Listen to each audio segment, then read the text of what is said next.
Buenas noches con todos. No hay nadie. Buenas noches, buenas noches, buenas noches. Buenas noches, ingeniera. Hola Marco, ¿cómo estás? Vamos hoy día, bueno, a hacer el último tema que es arbitraje y luego los voy a poner en grupos para revisar el avance del trabajo final y para que se queden trabajando. ¿Ok? Yo voy a seguir en la clase, pero entro por grupos, me escriben cuáles son los grupos para poner el orden, o si quieres en el WhatsApp, Marco, que te escriban el orden para entrar a los grupos, y ok, pero empezamos por arbitraje, que es el último tema. Ok, vamos a esperar que se incorporen tus compañeros y empezamos. ¿Listo? Sí, sí, ingeniera, no hay problema. Que te digan el orden, por favor, de los grupos para entrar. Ya.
buenas noches alumnos.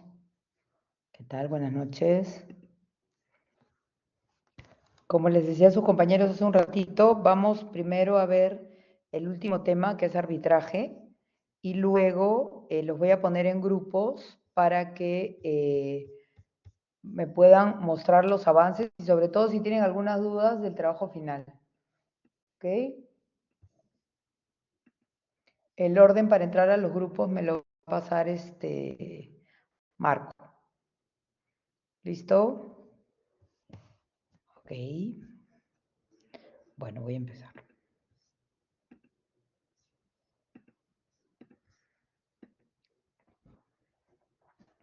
Bueno, en la clase pasada, cuando estuvimos viendo la Junta de Resolución de Disputas, hablamos de que en la estadística que había, ¿no?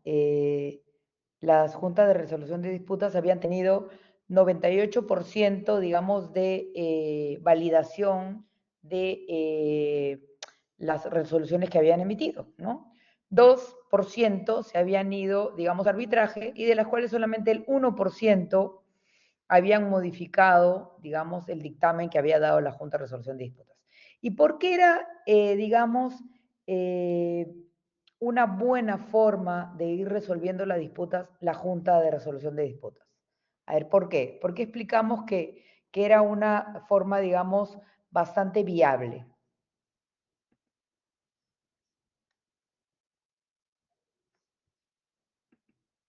Marco.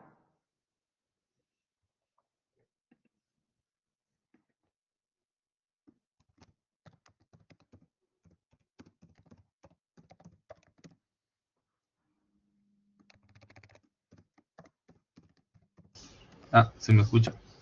Sí.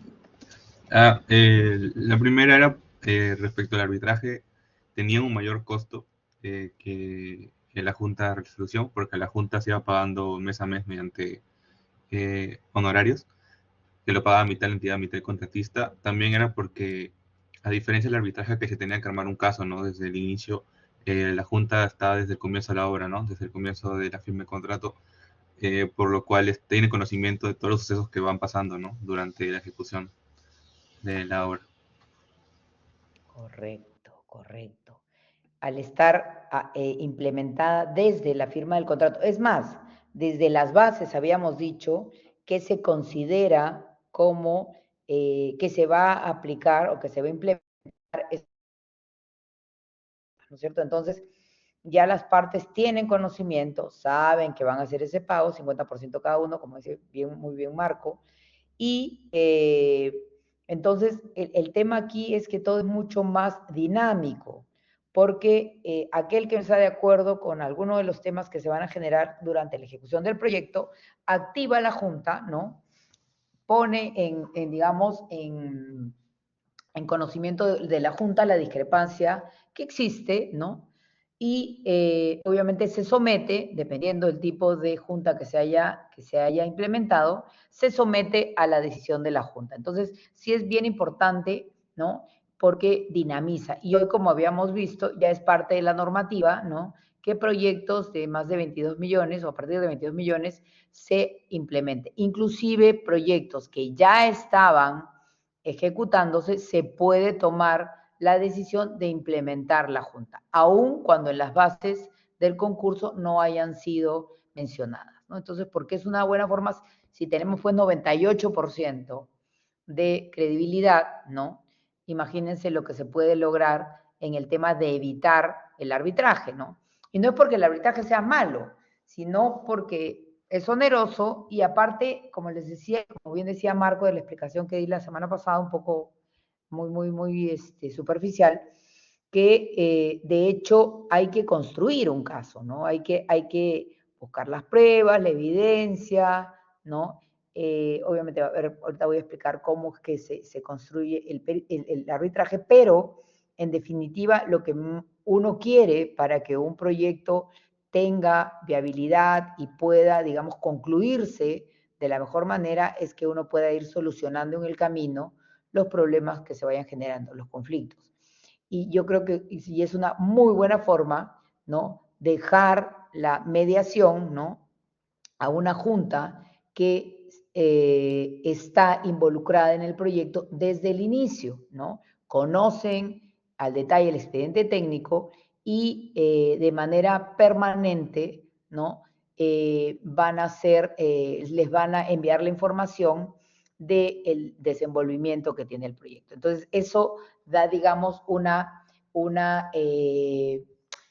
posibilidad muy grande de encontrar soluciones rápidas y sobre todo consistentes, ¿no? Entonces vamos a ver antecedentes, el concepto de arbitraje, el arbitraje en el Perú, quién puede ser un árbitro, cuáles pueden ser las materias arbitrales, el convenio arbitral, los tipos de arbitraje, medios probatorios, el laudo, el costo y, bueno, y de ahí vamos a hacer algunas conclusiones. ¿Ok? Entonces, bueno, y siempre nos remontamos a lo histórico, ¿no? Porque en general todo parte por la historia, ¿no? Desde la antigüedad los comerciantes, porque todo siempre también, cuando hablamos de resolver conflictos, siempre empezamos en lo que era el comercio, ¿no? Porque todas las actividades son actividades económicas, ¿no? Cuando yo hago consultoría, vendo un servicio. Cuando hago construcción, también vendo un servicio de construcción, ¿no? Entonces, realmente los servicios también se comercian. Entonces, por lo general, entonces siempre se ha necesitado, ¿no? Resolver las controversias, ¿no? Entonces, en la antigüedad solían encomendar a un tercero imparcial y de confianza la resolución de un determinado conflicto, ¿no? Con el transcurso del tiempo, obviamente, ya pues con el mundo globalizado, ¿no? La implementación de las diferentes formas de solucionar conflictos, ¿no? Han ido, digamos, también modernizándose en el tiempo, ¿no? Ya no solamente, pero sigue, ojo, sigue existiendo la mediación, sino que ahora ya encontramos temas más complejos que requieren también de una opinión más versada, ¿no? Con mayor conocimiento, para que pueda dirimir los temas que son digamos, más difíciles de resolver, ¿no? Entonces, por eso es que en cada contrato hay un mecanismo para resolver, para, para resolver las controversias. Digamos que hasta hace algunos años, y no muchos, ¿no? Después vamos a ver ya el tema cronológico, por lo menos en nuestro país, era el Poder Judicial quien estaba presente en las cláusulas de resolución de disputas, ¿no? Dentro de los contratos, en más, dentro de todos los contratos, era, digamos, el único mecanismo, ¿no? Era el único mecanismo válido para resolver los conflictos que se generaban, ¿no? En los diferentes sectores, no solamente en construcción, sino realmente era la única forma de resolver conflictos irse al Poder Judicial. Pero la ineficiencia, ¿no? Porque finalmente te ibas al Poder Judicial, pues y podían pasar años de años, digamos, por la carga procesal, ¿no? Y realmente porque en los temas de construcción, por lo menos, no existía, ¿no? El conocimiento suficiente para que uno pudiera estar, digamos, tranquilo, ¿no? Esperando una resolución del Poder Judicial, porque muchas veces no necesariamente el que tenía la razón era el que estaba beneficiado, ¿no? La mayor parte de veces, y me ha tocado ver resoluciones en el Poder Judicial, donde a pesar de que uno decía no hay forma de que pierda porque tengo la razón completa, uno terminaba teniendo que apelar porque el Poder Judicial, digamos, que daba la razón a quien no la tenía. Entonces, todas estas necesidades, ¿no? Ya hacen, pues, digamos, que se requiera tener mayor especialidad, rapidez y eficacia para resolver, ¿no? Entonces, ya se comienzan a aplicar diferentes métodos, ¿no? Diferentes formas de resolver. El arbitraje es una muy buena forma de resolución de disputas, pero uno tiene que evaluar, ¿no? Digamos, las características que tiene el conflicto para evaluar si la aplicación del arbitraje como tal vale la pena, digamos, en tiempo, en costo, ¿no? Porque, digamos, y luego ya me estoy como adelantando, pero vamos a ver que muchas veces cuando uno evalúa costo-beneficio, se puede dar cuenta que inclusive podría ser hasta más alta la inversión que lo que podría recuperarse. Entonces, es ahí donde uno tiene que evaluar, ¿no? Primero, qué tanta opción tiene de ganar, ¿no? Porque al final terminamos estando en manos de los árbitros. Y segundo, ¿no? ¿Cuál es el monto en discusión? ¿Qué es lo que está en discusión? Entonces, ¿qué es el arbitraje? Un medio para la solución de controversias que consiste en someter voluntariamente en manos de un tercero la solución de los mismos, comprometiéndose las partes a respetar la decisión que aquel tenga a bien tomar. ¿Ok? Entonces, cuando encontramos la cláusula arbitral dentro del contrato de construcción, y ahí dirá, pues, qué tipo de arbitraje es, con cuántos árbitros será, ¿no? Nos estamos comprometiendo a aceptar y respetar la decisión. Entonces, es un medio para solucionar controversias, ¿ok? El laudo arbitral, que es la decisión, se llama laudo, ¿ok? Es obligatorio y prima la voluntad de las partes. Entonces, ambas partes, cuando han firmado el contrato, han aceptado, ¿ok? La aplicación del arbitraje para resolver las controversias, obviamente previo análisis, ¿no? Porque obviamente van a tener que pagar y luego vamos a ver que cuando uno active el arbitraje, ¿no? Ambas partes tienen que pagar, ¿no? Entonces, imagínense que yo he estado en arbitraje, quiero activar el arbitraje y la otra parte no quiere pagar, pero yo soy el interesado, creo tener la razón, no se activa si la otra parte no paga. Entonces, la parte interesada puede pagar, digamos, lo que le corresponde a la otra parte, porque si no, no se activa el arbitraje, ¿no? Entonces, tiene todas estas consideraciones que, digamos, lo hacen más caro, ¿no? Entonces, un mecanismo alternativo de solución de controversias en el cual las partes transfieren a los árbitros, ok, ya viene el concepto, ¿se acuerdan cómo se llamaban los que formaban parte de la Junta de Resolución de Disputas?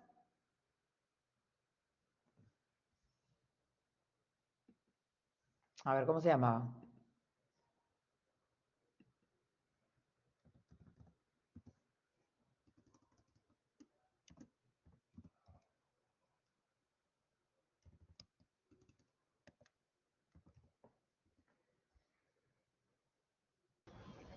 ¿Podría repetir la pregunta?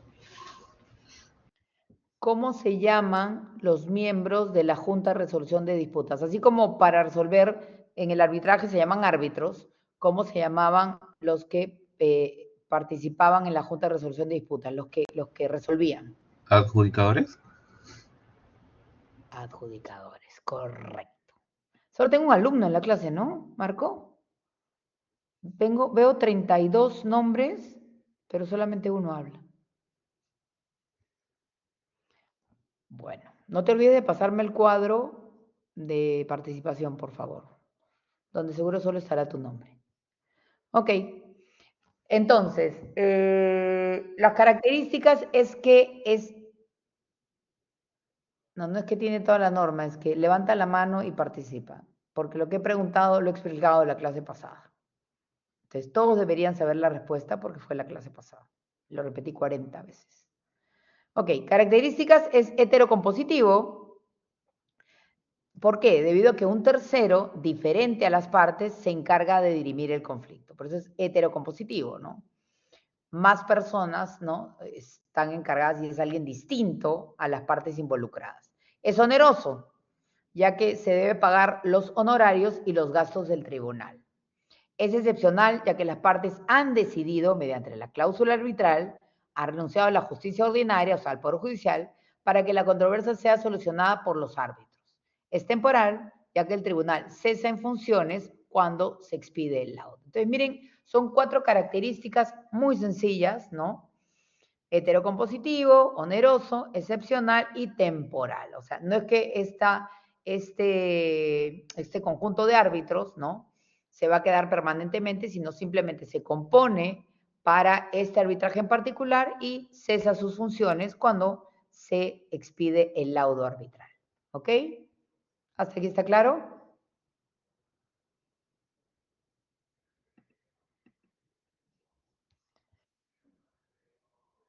Ok. Entonces, el árbitro o árbitros, sea que se trate de un arbitraje con árbitro único o de un tribunal arbitral compuesto por 3 árbitros o más, obviamente puede ser uno, si es que a este se le va, ambas partes tienen que estar de acuerdo que esta persona, ok, que este árbitro, el laudo que dé va a ser aceptado. Cuando son 3, es uno lo escoge una parte, el otro la otra parte y el tercero se escoge de común acuerdo, ¿ok? Pueden ser 3 o más. Reciben facultades directamente de las partes y por ello, en relación a estas, tienen carácter de jueces. Por lo tanto, ¿ok? La resolución que emitan tiene que ser, ¿ok? Aceptada, ¿no? Porque ellos ya lo tienen, digamos, aceptado desde el inicio, ¿ok? Ahora, el mayor desarrollo del arbitraje en nuestro país se da en el año 96 con la ley 26572 y luego se da un paso más adelante con la promulgación del decreto legislativo 1071, convirtiéndose así la ley de arbitraje en una norma de vanguardia que entró en vigencia el 1 de septiembre del 2008. Y hay una modificación que se hace en el 2020, ahí la vamos a ver. ¿Ok? Y que tiene como base el modelo UNCITRAL, que es de la Comisión de las Naciones Unidas para el Derecho Mercantil. Entonces, tomando en base ese modelo, es que se expide la norma, ¿no? Y luego hay una, como les digo, hay una modificación que la vamos a ver. En el Perú, desde el año 98, se estableció el arbitraje obligatorio para las controversias provenientes de la ejecución contractual de la contratación pública. ¿Ok? Entonces, aquellos contratos que están regidos por la Ley de Contrataciones del Estado, que ahora a partir de marzo va a ser la Ley de Contrataciones Públicas, al ser actos, bueno, esto está en latín, actos ius gestionis, son arbitrables como regla general y sin excepción. ¿Ok? Primero, bueno, acá hay 2 motivos. Ya hemos mencionado, ¿no?, los problemas del Poder Judicial y el otro, tratar de promocionar la inversión privada, nacional y extranjera. ¿Y por qué implementar el arbitraje nos ayudaría a promocionar la inversión privada, nacional y extranjera? ¿Por qué creen?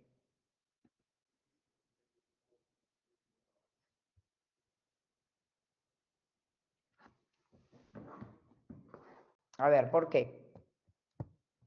¿En qué nos ayudaría? Porque podría resolverse de mejor manera los conflictos que se puedan dar cuando o sea, una empresa internacional invierte en algún proyecto aquí en Perú, para que se pueda resolver de manera más rápida una controversia y más efectiva también, Correcto. O ¿no? sea, Más justa. perdón, más. Más justa, más efectiva y más justa con el arbitraje. O sea,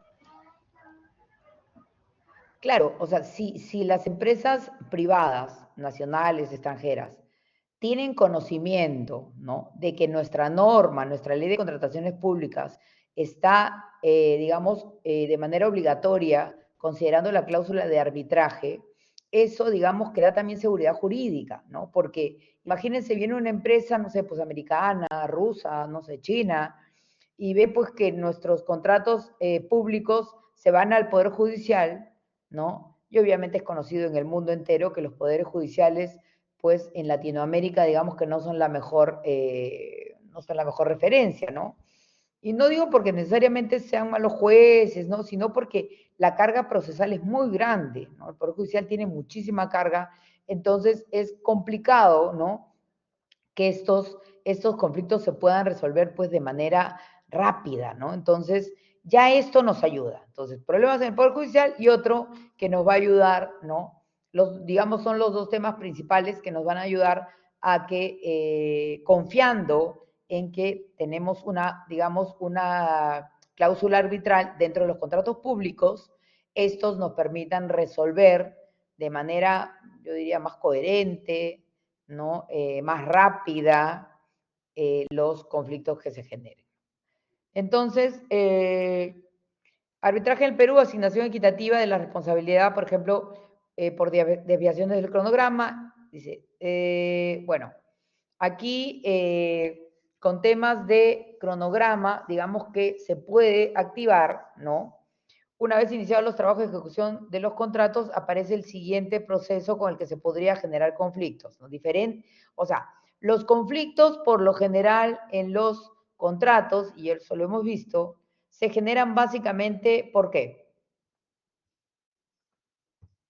¿Cuáles son los principales conflictos que se generan en los contratos de construcción?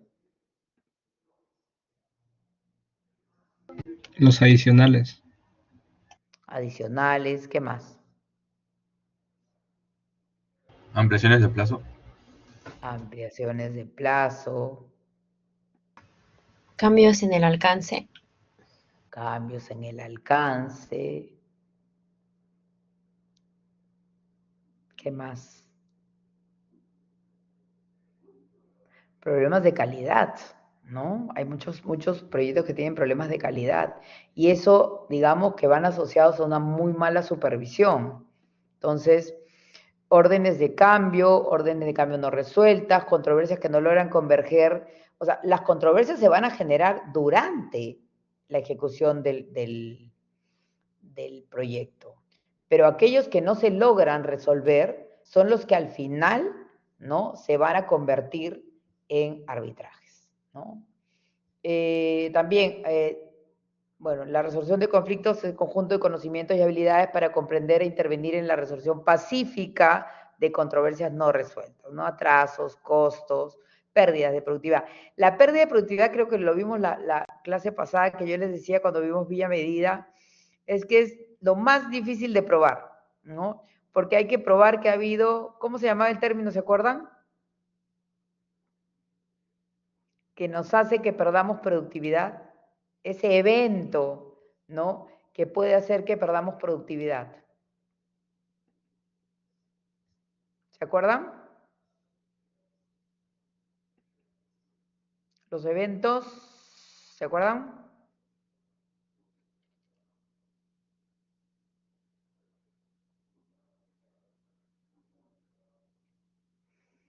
¿Se acuerdan de la disrupción? Que son eventos que hacen que aquello que nosotros, como veníamos trabajando, hay un evento que hace que perdamos, digamos, esa productividad que teníamos. Pero, digamos que probar las pérdidas de productividad, yo diría que son uno de los temas más complicados de probar en los arbitrajes, ¿no? Entonces, las posibilidades de conflicto son múltiples en construcción y aquellas que no se pueden resolver mediante conciliación, mediación o por la Junta de Resolución de Disputas, será necesario activar el arbitraje, ¿no? Acá hubo un caso muy sonado hace un par de años sobre unos árbitros, ¿no? Que estuvieron involucrados en un tema de corrupción. No sé si este es el video, dura muy poquito, pero es importante que lo escuchen, porque a raíz de esto hay una modificación en la norma. A ver, déjenme ver si es el video.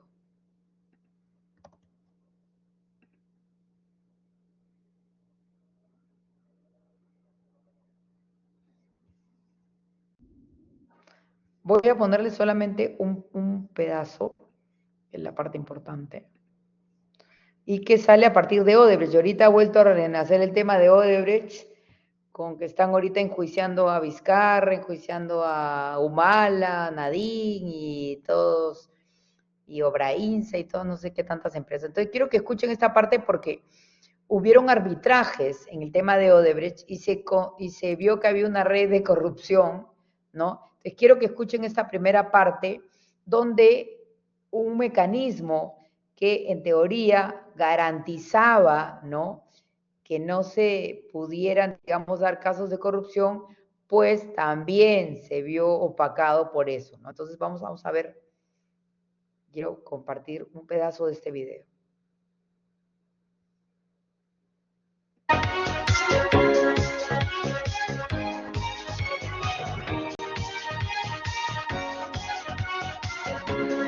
Bueno, ya hay Museo del Perro, como dice mi amiga Paola Pejovés, entonces probablemente en un futuro tendremos un museo de la corrupción. Debe haber ya algún museo de la corrupción en alguna parte, pero el hecho es que ahora mismo la corrupción no tiene nada de museo, es un elemento vivo que sigue entre nosotros, dinámico, ¿no? Y por lo que hemos visto en los últimos días, con ramificaciones, no vamos a decir insospechadas a estas alturas, pero sí muy interesantes. Una de ellas ha sido ver el tema de los allanamientos a los árbitros, a quienes ejercieron como árbitros en los procesos de Odebrecht. Recordemos que un arbitraje pues, es un proceso en el cual el Estado se somete voluntariamente, las partes, es decir, el Estado y un privado, y acatan lo que sería pues una resolución que está fuera del sistema judicial. Para conversar de toda esta complejidad, estoy seguro que nos va a contar muchas novedades al respecto. Se encuentra el jurista Fernán Altuve, que por su parte también ha participado en estos arbitrajes, pero Fernán, gracias por estar con nosotros. ¿Qué tal? Creo que no le han allanado a usted ninguna casa, ¿no? No, porque yo he presidido un tribunal que condenó a Odebrecht a pagar, Allá. a no recibir los 13 millones de dólares que le pedía el Estado. ¿Qué caso era? Era un caso Era uno de los casos entre la empresa Odebrecht y el Ministerio de Transportes por la Interoceánica. Es decir, no estaban de acuerdo el Estado y la concesionaria sobre el cálculo que se debía pagar, es decir, la empresa brasilera consideraba que se le tenía que reconocer una cantidad de dinero que alcanzaba los 13 millones y el Ministerio de Transportes consideraba que no tenía que pagar nada al respecto, y el tribunal arbitral, por unanimidad, yo presidí ese tribunal, determinó que la empresa Odebrecht no tenía razón. Fue uno de los 6 casos que Odebrecht perdió de los 50 y tantos casos que le interpuso al Estado, la cual en la mayoría ganó, ¿no? Ahora, y eran cifras, por lo que vemos, bastante interesantes, ¿no? Bueno, se está contabilizando más de 300 millones, aproximadamente 100 millones de dólares. Sí, digamos, el arbitraje no era pequeño, pero no era de los más grandes, porque ha habido arbitrajes por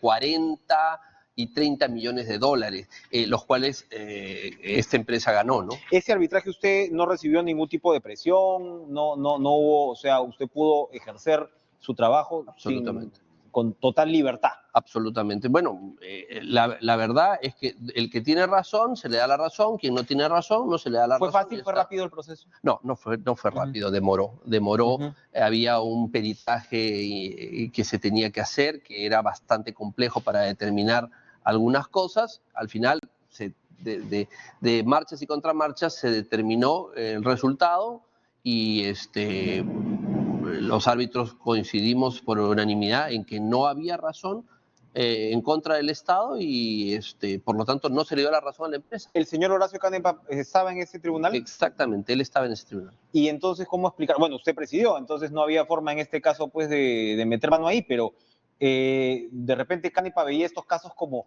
digamos, así me salvo también, ¿no? O sea, al fallar con justicia, en algunos casos, unos pocos, así sea, son una suerte de coartada, ¿no? Para decir que yo no estaba comprado por Odebrecht. No sé bien el número de casos de Horacio Canepa, creo que fueron 17, no sé cuántos falló a favor, en contra de Odebrecht, sé que la mayoría fueron a favor, pero los árbitros pueden tener su criterio a favor o en contra. Ahora, él tengo entendido que está en una colaboración, por lo tanto, si está en una colaboración, podemos entender que él estará aceptando que ha habido cosas que no eran las adecuadas. En este caso, era imposible, por los fundamentos, que la empresa Odebrecht ganara, era imposible que perdiera el Ministerio de Transportes, pero duró tanto que, por ejemplo, en la votación de la concesión de la Municipalidad de Lima, en Rutas de Lima, yo no voto y anuncio que voy a abstenerme en la votación porque estaba siendo presidente de un tribunal donde el peticionario de la iniciativa privada estaba siendo juzgado. Entonces, Ujú. cualquier votación a favor o en contra se podía entender como un adelanto de opinión Ya. o como un prejuicio a favor o en contra. Por lo tanto, anuncié, duró bastante. Ahora, pero el hecho es que entre estos árbitros se han allanado 14 inmuebles, hay gente que yo entiendo es de peso y con predicamento dentro de este rubro.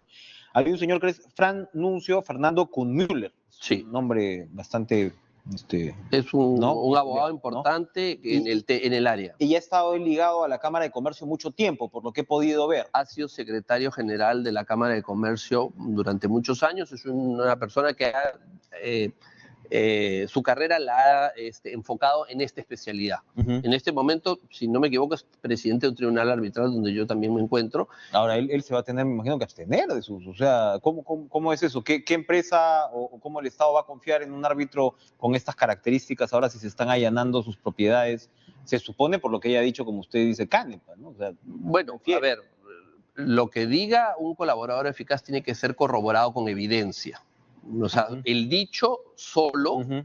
el testimonio solo de un colaborador eficaz no es suficiente para poder enervar la idoneidad de nadie en Ujú. ningún aspecto.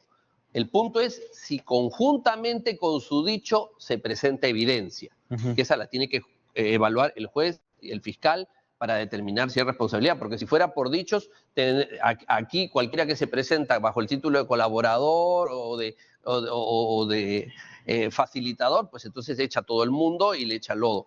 Entonces habrá que esperar qué evidencia presenta. Ahora, es muy difícil pensar que si no se ha presentado evidencia de alguna Claro, naturaleza, se va a dar un allanamiento con se esta llegue a la fase del allanamiento. característica. Ujú. Ujú. A lo mejor algunos no han tenido nada que ver y han allanado para no identificar a unos que están involucrados y a otros no. Pero definitivamente se creó la jurisdicción arbitral, no lamentablemente, sino lamentable es que esa jurisdicción creada se haya visto desprestigiada por esta situación. Entonces, yo creo que las personas que están mucho más involucradas que yo en el tema teórico y práctico del arbitraje tienen la obligación de hacer una reforma en el arbitraje. ¿Por qué lado tendría que ir esa A reforma? ver, Para transparentar. yo creo que hay 2 o 3 cosas que se deberían hacer. Incluso me perjudica a mí, pero Ujú. las cosas se hacen porque se tienen que hacer, no porque me pueda perjudicar o beneficiar. Número 1, yo creo que todas las sentencias o los laudos arbitrales deben ser publicados. Ujú. Ujú. Porque mientras se mantengan secretos, entonces hay árbitros que votan y votan algunas cosas que yo he visto y por reserva no puedo decir que me parecen verdaderas aberraciones. ¿Y la razón para no publicar los fallos? No, porque ¿cuál dice es? que la confidencialidad, el principio es que se mantiene el secreto por la confidencialidad de las partes y que las partes si quieren lo hacen público. Basta que uno no quiera, el que está favorecido por un laudo medio extraño, y entonces ya no se puede saber. Pero facilita la corrupción, porque el privado dice, bueno, me conviene evidentemente, y el Estado, si el funcionario correspondiente ha sido corrompido, evidentemente pues todos nos quedamos Es aquí muy contentos. fácil retirar los nombres y poner el contenido Ujú. y hacer público. Y además, tendría un valor para la jurisprudencia judicial, porque esas sentencias ilustrarían a los supremos, a los superiores y a los jueces de primera instancia de cómo están resolviendo supuestamente profesores universitarios. Por etcétera. supuesto, es gente que... Primer punto para mí de la reforma es la publicidad de todos los lados. ¿Cuál otro punto? Otro punto es que los árbitros no deben ejercer la profesión de abogado. Claro. O sea, en este momento, Esta puerta giratoria está bien bonita, ¿no? lamentablemente, los árbitros en este sistema donde somos abogados al mismo tiempo y somos árbitros al mismo tiempo, estamos sometidos a conflictos de interés. Ujú. Yo no veo la cantidad de arbitrajes que ven otras personas porque trato de evitar Claro. el conflicto de interés. Claro. Pero hay muchos que a veces sin darse cuenta terminan involucrados en conflictos de interés. Entonces yo creo que lo que tiene que ocurrir es que ¿Eres árbitro o eres árbitro? Y te dedicas a eso durante el periodo que seas... tú escoges 5 o 10 años y dejas la profesión como es el notario. Es abogado notario, pero no puede ejercer como abogado. Ujú. No puede tener el Claro, conflicto de interés. lógico. Entonces yo creo que debe buscarse un conjunto de 40, 60, 100 árbitros, 100 abogados que renuncian a la relación con un estudio de abogados y se independizan por 5, 10, 20, 15 o deciden hacer eso, pero que son solo árbitros. Por lo tanto, la posibilidad del conflicto de interés se reduce. Eso me perjudica a mí porque yo tengo la condición de abogado y de árbitro. Pero creo que es más seguro para la ciudadanía saber que estas personas ya se especializaron, ya salieron de la interrelación con el cliente, están totalmente frente a un posible. Ahora, evidentemente, de aquí en adelante va a ser muy difícil que la opinión pública acepte esta figura del arbitraje. O sea, realmente se va a tener que pasar por una reforma, ¿no? Y por una desintoxicación, porque claramente esto era parte del esquema de corrupción de Odebrecht. A ver, O sea, yo picaba por acá, picaba con las adendas, luego llevaba al Estado al arbitraje, entonces iba sumando. El modelo arbitral no ha sido impermeable a la corrupción. Y se suponía que el arbitraje se potenció, incluso se ha hecho obligatorio para el Estado en el sistema de Consucode, de OCE, ¿no? Del antiguo Consucode. Y el resultado es que no ha sido impermeable. Entonces, pasados ya con este caso que tenemos 24 meses, no hay una propuesta de reforma. ¿A quién le toca hacer esa propuesta de reforma? Bueno, la reforma le toca al Ministerio de Justicia. Le toca al organismo supervisor de contrataciones del Estado, le corresponde al Parlamento. O sea, todos estos actores podrían haber iniciado algo. Le corresponde a las asociaciones de arbitraje. La de la Cámara de Comercio, porque había cierta confusión de que si la Cámara, había un arbitraje que está dentro de la Cámara de Comercio, otro arbitraje entiendo yo que está fuera. ¿Estos arbitrajes estaban dentro de la Cámara de Comercio? Sí. Tiene que responder también por esto. Bueno, a ver. Es una institución a la cual se supone pues, que se le entrega una garantía, ¿no? Claro, pero los árbitros son elegidos por las partes. Entonces, claro, a lo mejor no conozco todos los casos que están en cuestión. Hay casos donde el Consejo Superior ha intervenido. En ese caso sí tiene que... Pero en los casos en los cuales no ha intervenido, la responsabilidad es del árbitro escogido por las partes y que los otros árbitros no hayan observado o cuestionado alguna inconducta. Un minuto nos queda, aprovechando su agudeza, sin que se vaya. Coméntenos la situación actual de Fuerza Popular y el Congreso. ¿Cuál es su diagnóstico ante la actual situación? Bueno, como están viendo, la idea pues del arbitraje era que no se llegara, digamos, de alguna forma a que esto pues se pudiera no opacar con los casos de corrupción. Pero finalmente la corrupción también se apoderó del arbitraje, ¿no? Entonces, este caso fue muy sonado porque lo que pasó es que hubo un árbitro, ¿no? Que se probó que comenzó a dar laudos arbitrales a favor de Odebrecht. Entonces, ¿qué hacía? Y tenía todo un tinglado, ¿no? Porque lo que hacía era, en aquellos casos donde digamos que era poco lo que estaba en discusión, ¿ok? Sacaba fallo a favor del Estado, ¿no? Y en aquellos casos donde, digamos, la discusión era mayor para Odebrecht, ¿no? Obviamente sacaba los laudos a favor de Odebrecht. Entonces, era como que era mucho más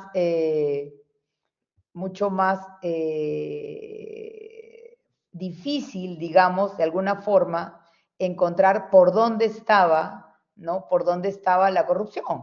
Porque lo que hacían era básicamente que todos los laudos no salieran a favor de Odebrecht, ¿no? Lo que hacían era como que pareciera que, digamos, habían laudos a favor y laudos en contra, por lo tanto era bien difícil probar que había corrupción.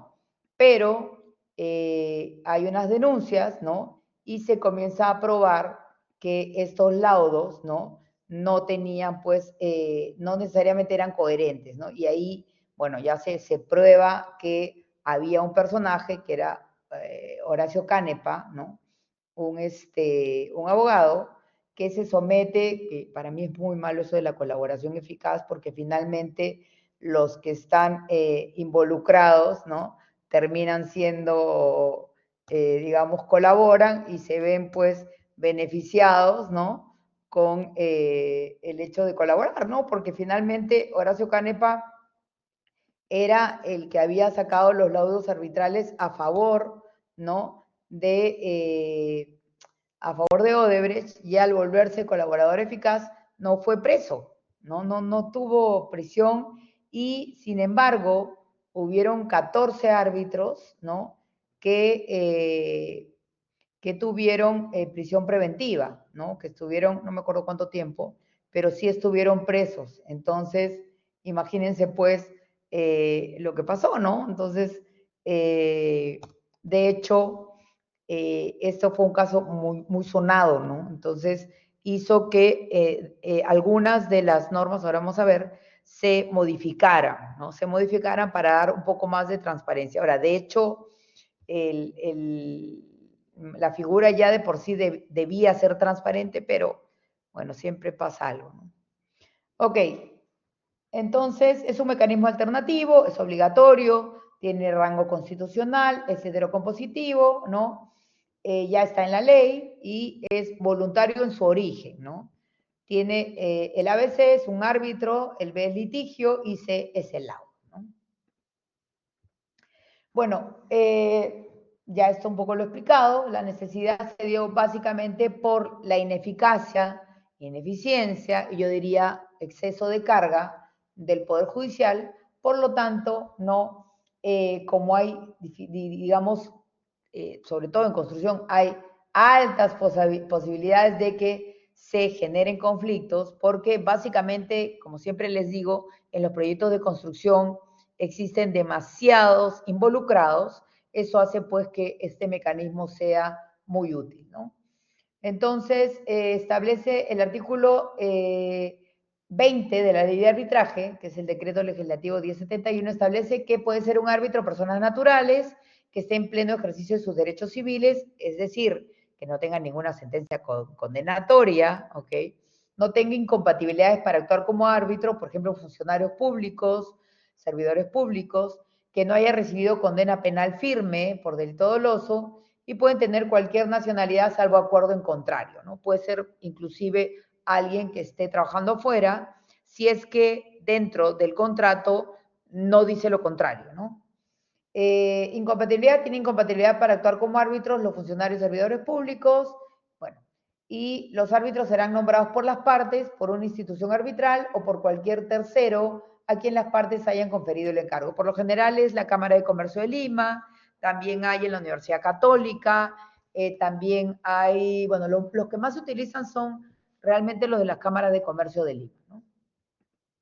Materia arbitral, pueden someterse a arbitraje las controversias por ampliaciones de plazo y gastos generales, recepción, inconformidad, valorizaciones, liquidaciones, garantías, nulidad y resolución de contratos.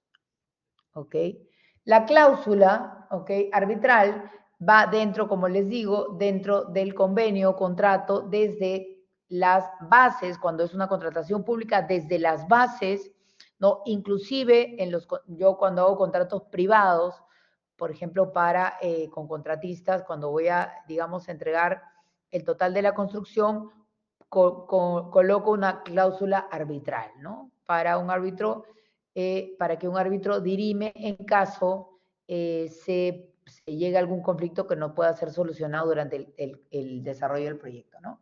Entonces, a través del convenio y la cláusula arbitral, en el contrato se materializa, bueno, la voluntad de las partes en someter el conflicto a arbitraje, debe estar por escrito. Lo más, digamos, lo más usual es que sea una cláusula, aunque también puede ser un convenio. Ahorita vamos a ver cuándo es convenio. Pero por lo general utilizamos cláusula, ¿no? Que está dentro del contrato, ¿no? Si es convenio, aquí vamos a ver qué es convenio.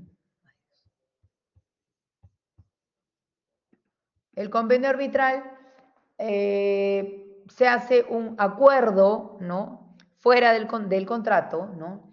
Y se celebra entre las partes donde se se pueden someter. Bueno, igual, ¿no? Donde se hace un convenio aparte, pero también lo mismo se conviene que digamos, todas aquellas discrepancias o conflictos que no se puedan solucionar durante el contrato de la ejecución se van a someter al arbitraje. Los tipos de arbitraje que tenemos, déjenme pasar lista. Nadie me avisa, un segundito para pasar lista.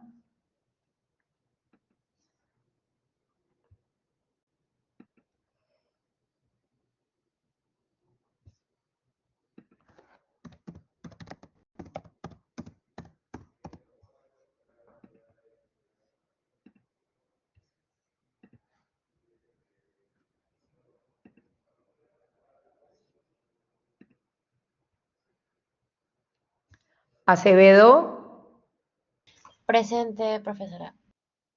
Alcócer, Presente, profesora. Basilio, Presente, arquitecta. Bautista, Presente, profesora. Benítez, Presente, profesora. Borda, Presente, profesora. Carrera, Presente, profesora. Callao, Presente, profesora. Corsino, Presente, profesora. Cruzado, Presente, arquitecta. Deur,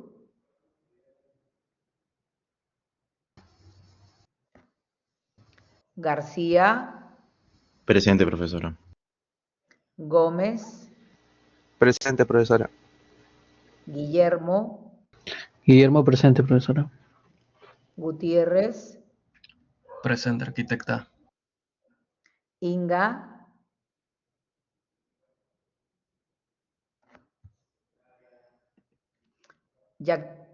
Yactarimay,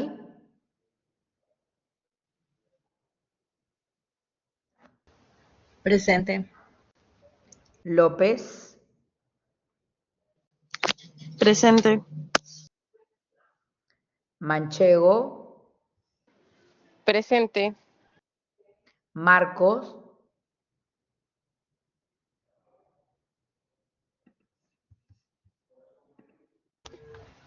Presente, profesora. Mechán, Presente, buenas noches. buenas noches, Mendoza,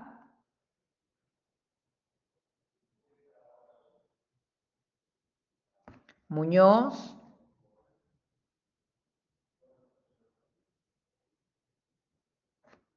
Núñez, Núñez Domínguez,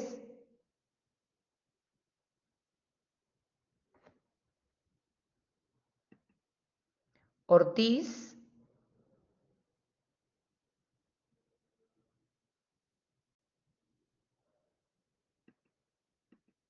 Pacheco, Pacheco, presente. Pérez, Presente, profesora. Quirós, Quiroz presente, profesora. Buenas noches. buenas noches, Ramírez,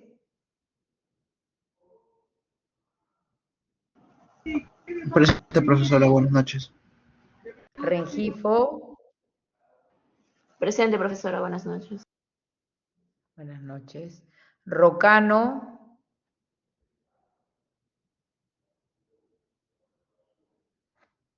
Sandoval,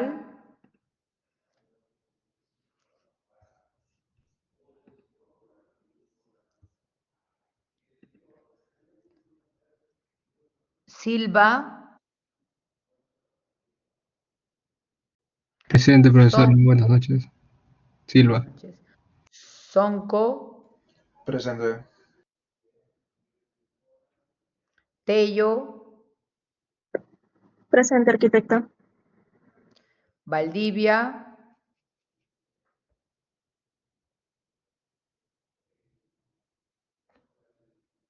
Velázquez, Zuluaga. Zuluaga presente. Ok, tengo ausentes Velázquez, Valdivia, Rocano, Ortiz, Núñez Domínguez, Muñoz, Mendoza, Inga, Deur. Muñoz presente, arquitecta, disculpe, se me conectó. ¿Perdón? ¿Inga? Muñoz presente. Ah, Muñoz. Ok. ¿Alguien más? A ver, Deur, Inga, Mendoza, Profesora Deur Núñez. presente. Ok, están durmiendo ustedes, ¿no? Inga, Mendoza, Núñez, Ortiz, Rocano, Valdivia y Velázquez. Listo. Ok. Ok, entonces, existen diferentes tipos de arbitraje. Tenemos el arbitraje de derecho, ok, arbitraje de conciencia, ad hoc, institucional, ok. Entonces, el de derecho, los árbitros resuelven conforme a las normas del de derecho que sean aplicables, y el de derecho, sí los árbitros tienen que ser abogados, ¿no? Si ustedes se dan cuenta, cuando hablamos quién puede ser un árbitro, no dijimos que tenían que ser abogados, salvo que el arbitraje sea de derecho. ¿Ok? Dijimos que tenía que ser una persona natural, que no tenía que tener sentencias, ¿no? Que tenía que estar hábil, pero no hablamos que sea abogado, ¿no? Entonces, solamente cuando el arbitraje, bueno, en uno de los casos que el arbitraje es de derecho, ¿no? Los árbitros tienen que ser abogados. De conciencia, ¿ok? Los árbitros resuelven de acuerdo a sus conocimientos, real saber y entender. Los árbitros pueden ser de cualquier persona natural, mayor de edad, nacional o internacional, que no tenga alguna incompatibilidad con el caso y que se encuentre en pleno ejercicio de sus derechos civiles. Y hay algo que dijo bien importante Fernán Altuve, ¿no? Que él cree que una de las modificaciones que no se ha dado, que debiera darse, es que aquellos que estén ejerciendo como árbitros no deberían ejercer como abogados, ¿no? Porque él encontraba que había alguna incompatibilidad, ¿no? Porque de hecho están dentro del ejercicio de la profesión y a la vez, sí, oh, claro, de hecho no van a tener un caso pues en el que ellos tengan algo que ver de manera legal, pero de todas maneras el estar en el ejercicio se presta a suspicacias, ¿no? Por eso es que de alguna forma se da este caso tan sonado, ¿no? En el de los casos Odebrecht, ¿no? Entonces, yo sí creo que sería una buena modificación que, entiendo, la fecha no se ha dado, ¿no? Luego tenemos el arbitraje ad hoc.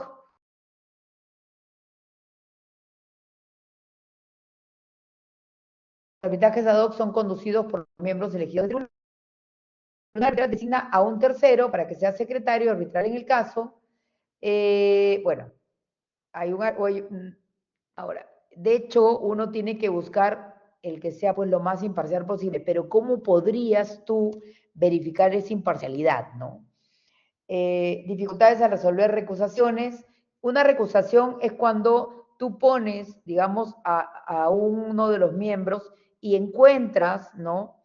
En el camino, durante el arbitraje, que este miembro tiene alguna incompatibilidad que puede aparecer después. Entonces lo que tú haces es recusarlo, mostrando o demostrando, mejor dicho, que tiene algún interés, ¿no?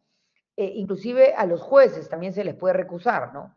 Cuando, por ejemplo, un juez ha participado en un caso y está resolviendo tu caso cuando ya él de repente tiene alguna vinculación con alguno de los miembros de algún caso que se está presentando, al juez se le puede recusar, pero obviamente se tiene que probar por qué tú crees que este juez no es idóneo para resolver este caso. Entonces eso se llama recusación. Luego tenemos el arbitraje institucional, es el arbitraje que es administrado por una institución, por ejemplo, la Cámara de Comercio, Centro de Análisis y Resolución de Conflictos de la Católica, ¿no? Que son los más utilizados, cuenta con normas reglamentarias para la conducción del proceso. Para la creación de estas instituciones, la ley de arbitraje no exige mayores requerimientos, solo que sea una persona jurídica con o sin fines de lucro. Entonces, por lo general, cuando los arbitrajes son públicos, sí se recurre a las instituciones, ¿no? Arbitrajes públicos es las que van a ser en el marco de la Ley de Contrataciones del Estado, ¿no?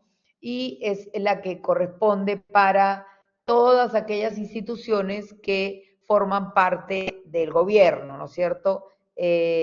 todas aquellas, gobierno regional, central, local, y todas las empresas estatales, ¿no? Las Fuerzas Armadas, todo aquel que tenga alguna vinculación con el Estado, ¿no? Y privado, bueno, son aquellos en los que las partes son privados, no se encuentra la presencia del Estado peruano como parte del proceso, ¿no? Un arbitraje totalmente privado. El que yo participé fue un arbitraje privado y fue institucional, ¿no? Porque fue con la Cámara de Comercio de Lima y éramos 2 empresas privadas, ¿no? Arbitrajes también nacional, aquellas controversias que son resueltas en el país, y internacional cuando al momento de la celebración del convenio el domicilio de las partes reside en estados distintos, ¿no? Si el lugar del arbitraje determinado en el convenio arbitral o con arreglo a este está ubicado fuera del estado en que las partes tienen sus domicilios, bueno, ahí se considera un arbitraje internacional. Entonces, la ley de contrataciones del Estado, ¿ok?, puntualiza que en el marco, ¿no?, de esa ley, los arbitrajes para obras públicas solo pueden ser de derecho, no pueden ser de conciencia. O sea que, ¿quiénes son los que tendrían que llevar a cabo ese arbitraje? ¿Quiénes serían los únicos autorizados? Lo acabo de decir.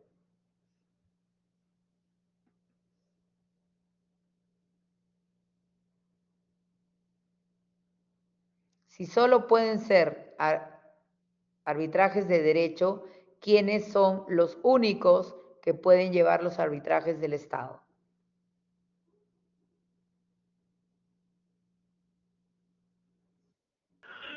Profesora, serían personas que hacen su labor como abogados.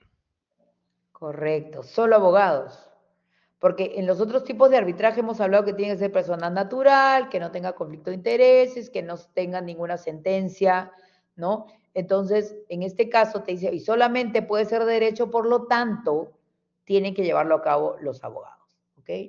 Asimismo, en la actualidad y recientemente los arbitrajes tienen que ser solo institucionales.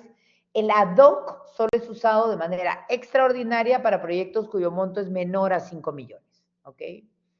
Ahora, dentro del arbitraje hay medios probatorios, porque recuerden que aquí hay que construir un caso, ¿no? O sea, es bien interesante el tema del arbitraje, porque primeramente pues necesitamos por eso es tan importante el registro fotográfico, el cuaderno de obra, las aprobaciones, ¿no?, durante el proceso de los cambios, de todo aquello que vaya construyéndose, porque es como cuando uno hace legalizar las firmas en un contrato, ¿no?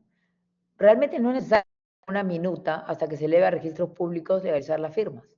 Pero si yo veo, a veces uno cree que no se van a generar conflictos, pero se generan, ya tener la fecha, digamos la validación por un notario hace que ese contrato tenga fecha cierta, porque significa que ese contrato fue validado por un notario y esa fecha existe.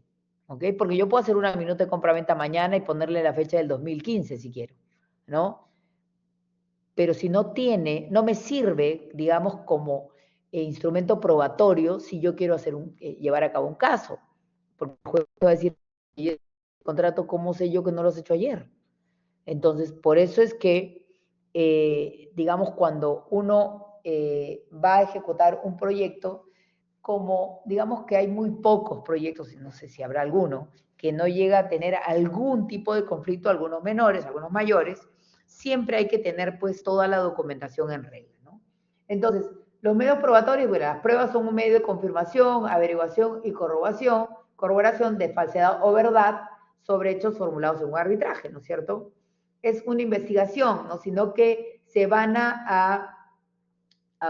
las partes van a digamos, adjuntar sus medios probatorios y habrán algunos, digamos, pruebas que van a ejecutarse por medio de peritajes, ¿no? Entonces, el peritaje de parte, por ejemplo, es el peritaje que ha pedido una de las partes, por eso se llama de parte. Pero también puede haber un peritaje que pida, ¿ok?, los árbitros, ¿ok? Entonces, ese arbitraje obviamente, ese peritaje obviamente tiene más peso, porque si yo presento mi propio peritaje, obviamente los árbitros podrían pensar que está sesgado para aquel que lo ha pagado, porque a los peritos hay que pagarles, ¿no? Entonces, los medios probatorios deben cumplir con los siguientes principios: licitud, utilidad, pertinencia e idoneidad, ¿no es cierto? Deben ser lícitos, yo no puedo falsear, ¿no? Ni, digamos, conseguir medios probatorios que no sean legales, ¿no? Que no sean lícitos. Deben ser de utilidad para el caso, deben presentarse de manera pertinente y deben ser idóneos, ¿no? O sea, deben ser lo más, digamos, reales, ¿no? Deben ser, obviamente no pueden ser pruebas construidas, no es que yo voy a ir y voy a tomar fotos a algo que no corresponda, por eso dice que tienen que ser idóneos, ¿no? Ahora, las pericias es un poco lo que les decía, lo hacen profesionales que cuentan con determinados conocimientos, dependiendo del peritaje. O sea, el arbitraje se puede realizar no solamente en construcción, pues, ¿no? Puede ser un peritaje, por ejemplo, para ver si una obra de arte es real o no, ¿no? Imagínense la Mona Lisa, una copia, hay peritos, ¿no? Que tienen todos los pergaminos para poder determinar, por ejemplo, si una obra de arte es real o no, ¿no? Igual hay peritos que tienen todo el conocimiento técnico para determinar o para tratar de probar, ¿no? A través del ejercicio del peritaje, si lo que está presentando una de las partes, o en sí el tribunal arbitral, corresponde a la realidad, ¿no? Entonces, los peritos expresan su opinión profesional, personal e independiente sobre una materia que le ha sido encargada. Como le digo, ya sea por el tribunal o por una de las partes, ¿no? Entonces sería el que ha pedido el tribunal o un peritaje de parte, ¿no? Entonces, esto va a permitir que los árbitros puedan verificar los hechos, ¿no? Y algunos de los puntos en controversia, por lo tanto, ¿por qué? Porque en los arbitrajes son abogados, recuerden. Entonces, cuando las controversias, por lo general, pues son técnicas, ¿no? Entonces, de hecho, van a requerir, ¿no? Que se validen, ¿no? Esas, digamos, los actos presentados por las partes, ¿no? Porque se genera una controversia y no necesariamente el árbitro tiene conocimiento técnico, por lo tanto, el peritaje es la herramienta, digamos, que es más usada y que obviamente la tienen que tomar en consideración, sobre todo cuando es el tribunal el que está pidiendo el peritaje, ¿no? Los dictámenes periciales serán de parte, bueno, ya lo expliqué, cuando una de las partes es la que pide, serán de oficio cuando el tribunal es el que está pidiendo que se haga, ¿no? Y serán petición de parte cuando es solicitada, bueno, sí, por una de las partes, ¿no? Ok, entonces puede ser de parte o de oficio, y obviamente van a validar o van a dar mayor validez a aquellas, pues, que han sido solicitadas por el tribunal, porque en ese caso es el tribunal el que contrata de manera directa al perito, ¿no? Que va a realizar esta pericia, ¿no? ¿Alguna pregunta hasta aquí?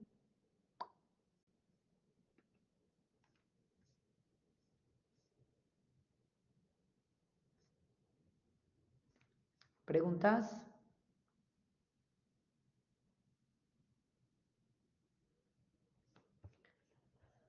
Ok, entonces sí es importante, ¿no? Digamos, contar con esto porque, como les decía hace un rato, cuando ya lo he mencionado, siempre me adelanto a los slides, siempre llegamos pues a temas que son, digamos, no muy conocidos por los abogados y más conocidos por la parte técnica, ¿no? Ampliaciones de plazo, adicionales, recepción en conformidad de obra, liquidación. Entonces, es digamos, un respaldo muy importante, ¿no?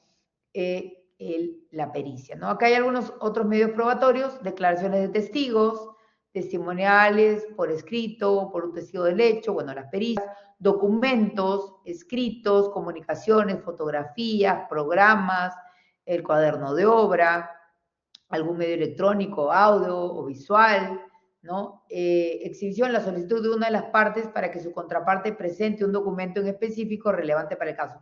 Esta parte es bien importante porque por ejemplo, puede que una de las partes no tenga el documento, pero tenga conocimiento que la otra parte lo tiene. Entonces, mediante una solicitud por escrito, puede pedir que la otra parte exhiba ese documento que ellos tienen, ¿no? Ok. El laudo arbitral, ¿no? Es, digamos, la sentencia, ¿no? Se somete al arbitraje, ¿no? Y el tribunal arbitral, digamos, va a ejecutar mediante el laudo, ¿ok? Los laudos arbitrales, bueno, tienen carácter de sentencia y deben ser ejecutados por los jueces ordinarios.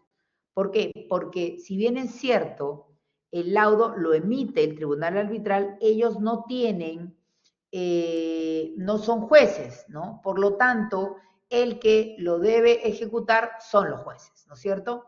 Es como una resolución que el juez, digamos, no es el que ha resuelto el caso, pero la tiene que hacer cumplir, ¿ok? El procedimiento para la ejecución en el Perú está regulado en la Ley General de Arbitraje y también en el Código Procesal Civil, ¿no? Entonces, es la decisión que emite el tribunal, ¿no? La decisión debe ser adoptada en mayoría y son motivados, a menos que las partes hayan pactado algo distinto. Todo laudo es definitivo, inapelable y de obligatorio cumplimiento desde su notificación, ¿ok? Y produce efectos de cosa juzgada. ¿Y qué es cosa juzgada? Significa que el tema que se sometió a arbitraje no puede volverse a someter, porque ya se considera que fue juzgado, ¿ok? Si yo, por ejemplo, someto a arbitraje, no sé, pues una ampliación de plazo del proyecto del colegio 3048 y se ya sale un laudo arbitral positivo o negativo para alguna de las partes, ya ese, digamos, ese tema que generó ese arbitraje no puede volver a ser arbitrado, ¿no? Ya ese arbitraje, se podrá llevar a arbitraje otro tema, pero no ese tema. Por eso el laudo produce efectos de cosa juzgada, y ese se cerró el tema ahí, ¿no? ¿Se podrán generar otras situaciones? Sí, pero diferentes a la que ya fue arbitrada. ¿Se entiende esa parte? ¿Es correcto? ¿Lo entienden? ¿Está claro?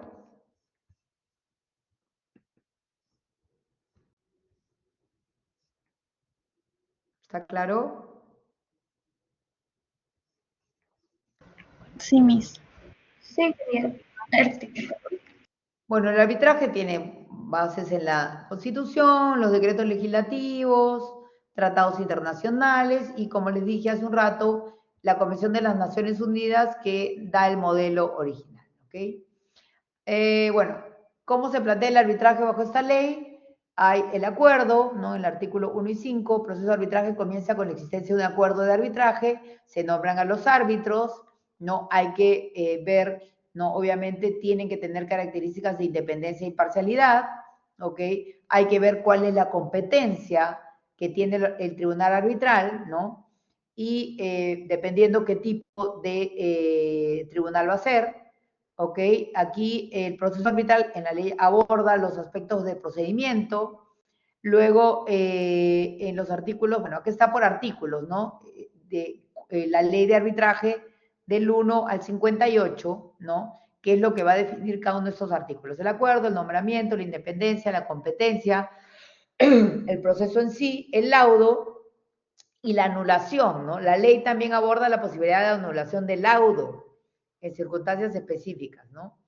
Porque también podría ser, ¿no?, que durante el proceso o luego de la emisión del laudo, podría ser que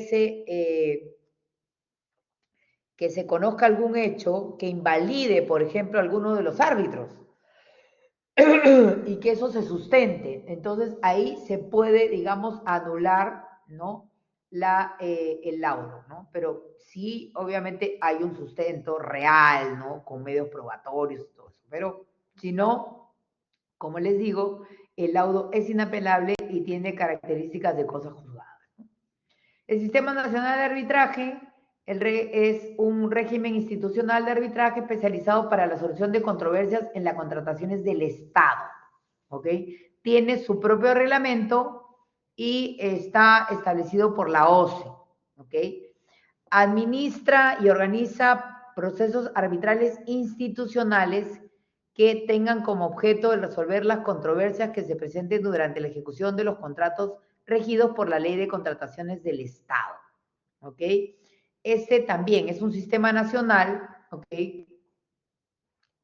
que puede también ser utilizado para resolver lo que se denominan, digamos, los procesos arbitrales en el Estado, ¿no? Con la reforma del año 2012, antes señalada, los supuestos bajo los cuales las controversias sobre contrataciones serán organizadas y administradas son los siguientes. Por mutuo acuerdo, si es que dentro de la cláusula arbitral, digamos, obviamente contratación pública, se considera que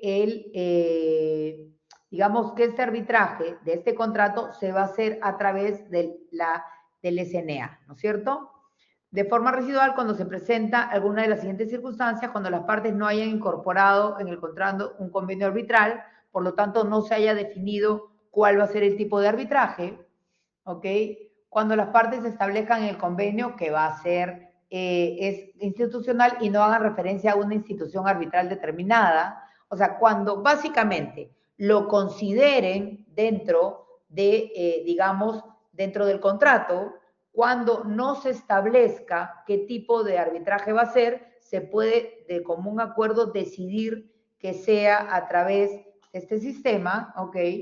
Y básicamente dice, cabe anotar que en los casos antes descritos se entenderá que las partes han aceptado sujetarse a las disposiciones del reglamento, ¿no? Digamos, para que este sistema nacional pueda, como institución, ejercer, ¿no?, el arbitraje. Entonces, hay, digamos, algunas consideraciones y ahí no intervendría, pues, ni la Cámara de Comercio, ni la Católica, ¿no? Y se allanarían al Sistema Nacional de Arbitraje, ¿no? Bueno, la ley de arbitraje en el Perú ha sufrido, bueno, algunas modificaciones desde su promulgación en el 2008, ¿ok? A partir del 2015, ¿ok? En virtud de la Ley de Contrataciones del Estado y sus modificaciones, se establecieron mayores exigencias de transparencia para los arbitrajes donde el Estado sea parte. Incluyó la obligatoriedad de informar a la Contraloría de la República y la publicación de laudos relacionados con contrataciones públicas. ¿Recuerdan que hace un rato cuando hablaba Fernán Altuve decía, ¿no?, que algo que él cree es que deberían, ¿no?, publicarse los laudos, ¿no? En el caso de los laudos del Estado, ¿no?, sí están publicados, ¿no? Pero en lo que son los arbitrajes privados, no hay, digamos, una ley que diga que se tienen que publicar, ¿no? Son privados. ¿Ok? El 2018, la ley 3823 otorgó facultades al Poder Ejecutivo para legislar en materia de transparencia y control de arbitrajes públicos, ¿no? Bueno, en el 2018 también se crea un registro nacional de árbitros y laudos arbitrales, ¿no? Pero básicamente árbitros, laudos arbitrales con el Estado. Como les digo, estos sí no se determina que podían ser publicados. En el caso, bueno, deberían, como decía, yo también estoy de acuerdo en que deberían publicarse todos los laudos porque eso, digamos, que da pues más transparencia, ¿no? Exigencias en la idoneidad de árbitros para arbitrajes públicos, se introdujeron requisitos de idoneidad y criterios de experiencia específicos para árbitros que participen en arbitrajes del Estado. O sea, que tengan ciertas, digamos, condiciones, ¿no?, dependiendo en cuál es el arbitraje que van a participar. ¿Para qué? Para garantizar la calidad técnica y profesional de los árbitros en disputas públicas, ¿no? Deben tener experiencia en derecho administrativo y contratación pública, lo cual me parece muy bien porque, bueno, en el arbitraje que yo participé perdí, aun cuando inclusive pagué lo que tenía que pagar la otra parte porque nosotros estábamos convencidos que teníamos la razón y creo que el árbitro básicamente tomó un tema muy de forma, más no de fondo, y se agarró de eso para no darnos la razón, ¿no? Pero de fondo teníamos pues la razón completa. Entonces, que los árbitros tengan, digamos, mayor conocimiento técnico es mejor, ¿no?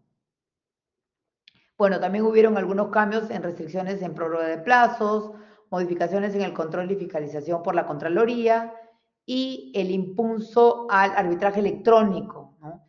Debido a la pandemia se fortaleció el uso de medios electrónicos para el arbitraje y se han establecido disposiciones para facilitar la tramitación electrónica, ¿no? Recepción de pruebas, de documentos, para que esto se pueda, digamos, dar de manera virtual. ¿Ok? Bueno, aquí también, bueno, hay algunas partes llamativas, ¿no? Y aquí llegamos a algo que es bien importante, las materias que no son arbitrables, ¿no? Así como hemos hablado de ampliaciones de plazo, de adicionales, ¿no? De todo el tema de resolución de contratos, hay materias que no pueden ser, digamos, tratadas por un tribunal arbitral. ¿Por qué? Porque tienen, digamos, algún tema que tendría que ser resuelto por el Poder Judicial, ¿ok?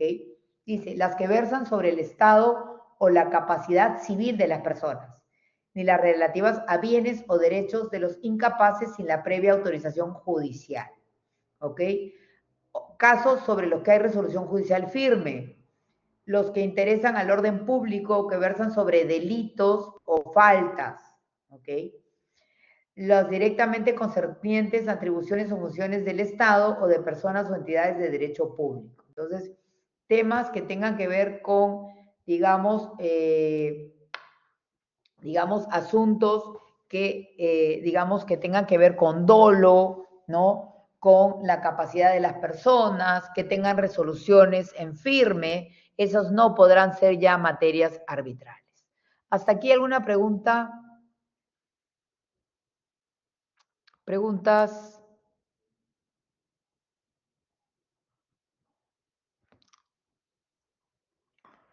Ok, vamos entonces a entrar.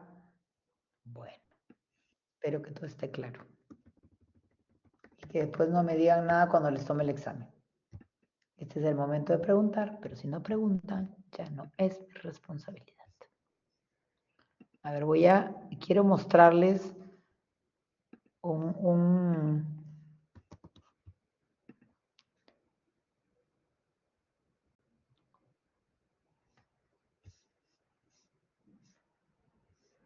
¿Qué pasó?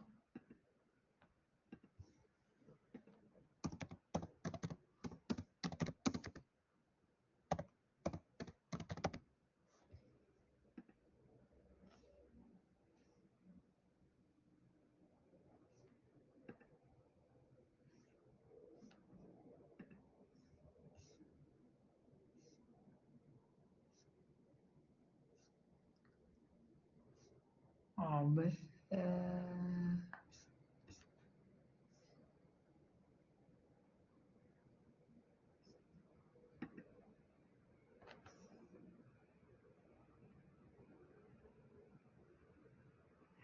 Ay, no me digan que han desconectado la...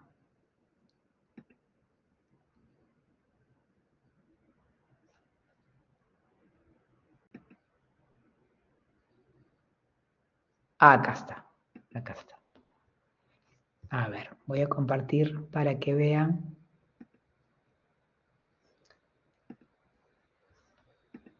Vamos a hacer un ejemplo muy chiquito para poder de una vez ver lo del trabajo. Están viendo en la pantalla calculadora de gastos arbitrales. Imagínense, ¿ok? Que el monto de lo que vamos a arbitrar sea 100,000, ¿ok? Entonces, calcular cuánto me costaría el arbitraje. 100,000 soles, ¿cuánto me costaría el arbitraje? ¿Cuánto me terminaría costando? Miren, 11,174 en gastos administrativos, 11,174 en árbitro único, porque el monto puede ser para árbitro único, y 33,523 para, digamos, los honorarios del tribunal. Estamos hablando de 11, 22, 55,000 soles, ¿ok? Para un arbitraje de 100,000 soles. Entonces, con todo el tiempo que esto demanda, ¿no? Porque obviamente no es digamos que no es un periodo muy corto, ¿no? Entonces, con todo el tiempo que esto demanda, ¿no? Imagínense que yo tenga que gastar 50, casi 56,000 soles para ver si recupero 100,000 soles. Entonces, yo creo que aquí sería mejor, digamos, llegar a un acuerdo, ¿no? Pero ¿qué pasa si mi arbitraje es de 20 millones? Ok, vamos a calcular. 20 millones de soles. Y aquí ya se pone simpático, ¿no? 120,000 más 107,000 son 127,000, más 300,000, digamos que sería 527,000, ¿ok? 527,000 soles por un arbitraje de 20 millones, donde creo que tengo grandes posibilidades de ganar, obviamente, costo-beneficio, ¿no? Vale la pena.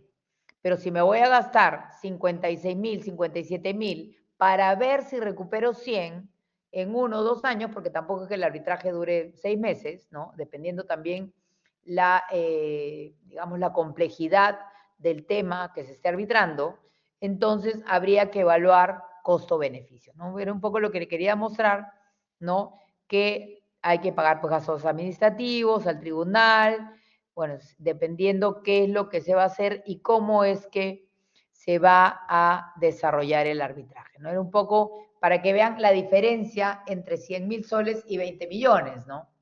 Cómo es que se puede, digamos, llevar a cabo, pues, el arbitraje, ¿no? A ver, vamos a hacer un último cálculo por 5 millones.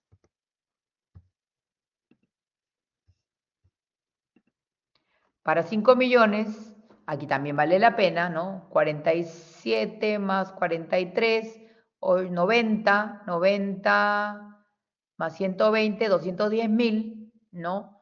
210,000, 220,000 soles para 5 millones. Habría que evaluar qué tanto creo yo que podría tener la razón para, obviamente, poder invertir en ese costo, ¿no? Quedó claro el tema de que es oneroso, pero que de hecho hay que evaluar el costo-beneficio, ¿no? ¿Hasta aquí alguna pregunta?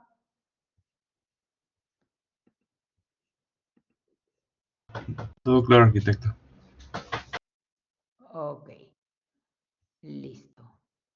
¿Los arbitrajes pueden quedar a medias? Sí, si lo inicias y luego no pagas los derechos porque se va pagando, sí pueden quedar a medias, ¿no? No se emite el laudo, obviamente, si no se han cumplido con todos los pagos, ¿no?